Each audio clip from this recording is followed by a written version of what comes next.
Os ministros da primeira turma do Supremo Tribunal Federal já analisaram as provas contra o ex-presidente Jair Bolsonaro e outros 7 investigados sobre a alegada tentativa em 2022 de um golpe de Estado. A ministra Carmen Lúcia e os ministros Cristiano Zanin, Flávio Dino e Luiz Fux receberam há uma semana um HD com todas as supostas provas e detalhes que integram a denúncia apresentada pela Procuradoria-Geral da República. O material foi enviado pelo relator do caso, o ministro Alexandre de Moraes, para facilitar a análise do caso.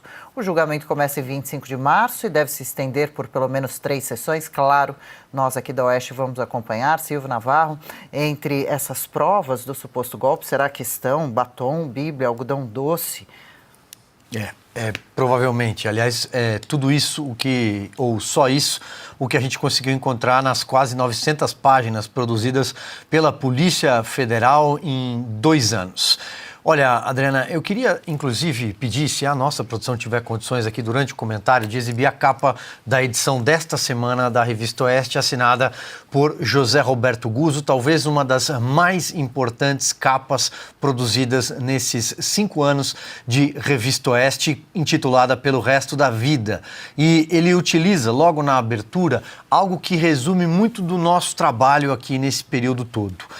Abre aspas para o texto. Vamos direto ao que este artigo tem realmente para dizer. A Revista Oeste não vai se conformar nunca em conviver com o absurdo. Há mais de 2 anos, o consórcio Lula-STF, a mídia e os milionários com pegada social querem que você acredite numa história de sanatório geral. É disso que se trata.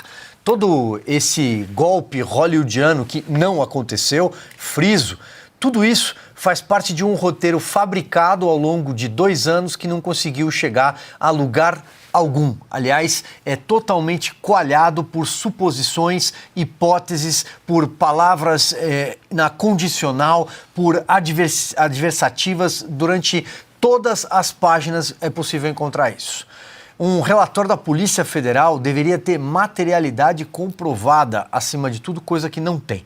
O Procurador-Geral da República, o parquê, o responsável, então, pelo processo acusatório, que, como eu disse no comentário anterior, estava jogando na linha de escanteio até então, despachou isso com uma celeridade enorme para o Supremo Tribunal Federal e lá cai em turma e não em plenário. Puxa vida, um processo todo, agora eles vão simplesmente aceitar a denúncia. Ou seja, o presidente Jair Bolsonaro e demais 33 pessoas se tornarão réus, vão passar a responder por um processo que pode, lá na frente, se as acusações todas forem aceitas pelos ministros, terminar numa eventual prisão.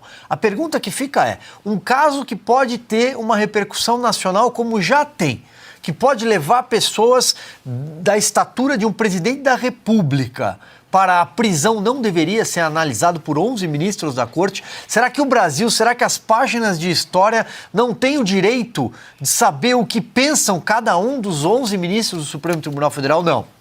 Não. Por conta de um regimento interno, mais uma vez uma norma interna, essa ação penal vai ser julgada por uma turma. É a primeira, é a do ministro Alexandre de Moraes. E aí a gente pode também perguntar, mas o ministro Alexandre de Moraes preside todos os inquéritos, ele é relator e ele é vítima nesse caso, porque ele disse que nessas páginas constam ali algumas linhas em conversas amalucadas, se é que existiram, que havia um plano para matá-lo.